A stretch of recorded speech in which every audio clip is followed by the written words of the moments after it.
Vou vos ensinar como se fai este cestiño.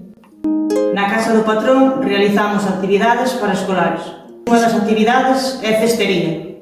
Nesta actividade enseñámoslle como se faría un pequeno cestiño.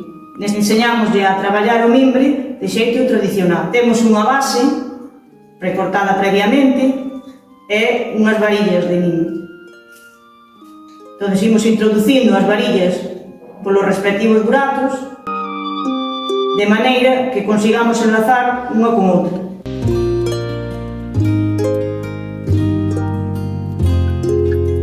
Así xa estaría a base do noso cestiño. Para facer o cesto pódense utilizar diversos materiais.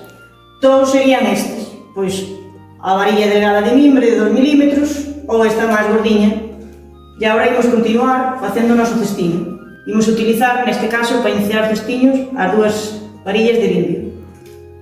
Para tecer, comenzamos colocándoas a diversa altura e introducíndoas unha por dentro e outra por fora. E imos comenzando a tecer.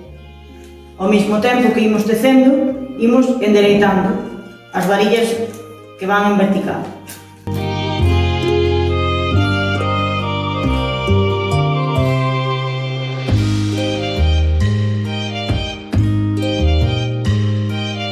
Agora imos coller, para continuar o cestiño, outro mimbre distinto, que é este máis ancho. Ten dúas caras, unha cara plana e unha cara curva, que é a que fai o dibuixo exterior.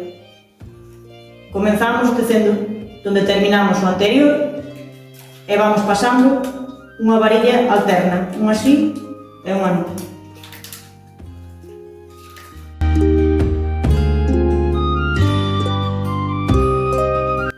Vedes a diferencia?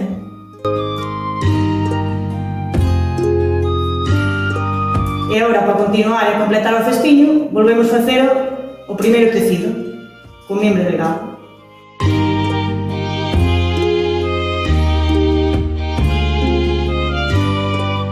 Aquí teríamos o noso cestiño. Agora podemos facer distintos acabados. Poderíase rematar hacia dentro as varillas estas e poñerlle un pequeno aro. Neste caso, nós aquí cos colexios o que facemos é facer semicírculos. Alternamos unha con outra, saltamos unha e imos introducindo hacia abaixo, alternando as varillas.